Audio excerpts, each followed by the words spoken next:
কয়েকদিন আগে ঘটে যাওয়া একটা জবর খবর, আমার ছাত্রের জন্মদিন। যদিও জন্মদিনটা হয়ে গেছে, জন্মদিনের ভিডিও আমরা আগেই পাবলিশ করে দিয়েছি, কিন্তু জন্মদিনের খাওয়া দাওয়াটা পেন্ডিং ছিল। সেই খাওয়া দাওয়া পেন্ডিংয়ের জন্য আমার বাড়িতে রান্না করার একটা আয়োজন করা হয়েছিল। যদিও রান্না করবে ওই এবং খাওয়াবেই ওই। মেনুর মধ্যে ছিল চিকেন কষা আর পরোটা, তার সঙ্গে আমি খাইয়েছি মিষ্টি আর কোল্ড ড্রিঙ্কস। পেঁয়াজটাকে ভালো করে ভেজে নিয়ে কষে তার মধ্যে আদা রসুন দিয়ে নানা রকমের মশলাগুলোকে দিয়ে হলুদ লঙ্কা গুঁড়ো ধনে জিরে গুঁড়ো দিয়ে ভালো করে কষিয়ে নিতে হবে। তার সঙ্গে দিয়ে দিলাম আমরা টমেটো এবং চিকেনগুলো দিয়ে ভালো করে কষতে হবে।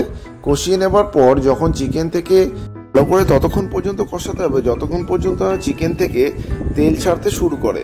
যখন তেল ছাড়তে শুরু করবে তখন আমরা দিলাম চিকেন মশলা, তারপরে দেওয়া হলো গোলমরিচের গুঁড়ো, এরপরে চিলি ফ্লেক্স দেওয়ার পরে, যদিও এটা কিনতেই পাওয়া যায়। এরপরে চিকেনটাকে আরও কিছু ওলট পালট করে নেওয়ার পরে দেওয়া হলো দই, ফ্যাটানো দইটাকে আগে থেকে ফেটিয়ে রাখা হয়েছিল সেটা দিয়ে দেওয়া হলো। এরপরে ফ্লেমটাকে হাই করে সামান্য জল দিয়ে চিকেনগুলোকে ছেড়ে দেওয়া হলো সেদ্ধ করার জন্য। এরপরে চিকেনে যখন ফুটতে শুরু করলো খুব ভালোভাবে, তখন আগে থেকে সতে করে রাখা ক্যাপসিকাম আর পেঁয়াজ ওপর থেকে ছড়িয়ে দেওয়া হলো।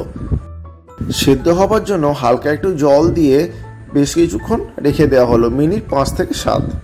চিকেনটা মোটামুটি প্রিপেয়ার হয়ে গেলে সেদ্ধ করা ডিমকে সরু সরু করে কেটে নিয়ে ওপরে ছড়িয়ে দেওয়া হলো গার্নিশ করার জন্য।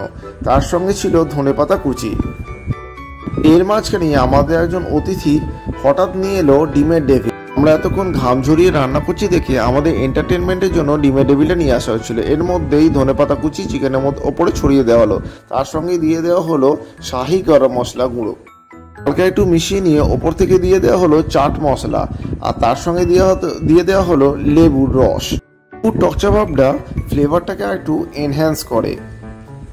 চিকেনটা প্রিপেয়ার্ড হচ্ছে, এদিকে আমরা সাজিয়ে ফেললাম খাবার জন্য স্যালাডটা সাজানোটা খুব সুন্দর হয়েছিল। চিকেনটা শেষ অবস্থাতে দেখতে খুব ভালো লাগছিল। পরোটা যদিও দোকান থেকে কেনা ছিল, স্যালাড পরোটা চিকেন দিয়ে আমাদের সাথে ছিল মিষ্টি দিয়ে আমাদের রাতের খাবার সম্পূর্ণ হলো। Thank you.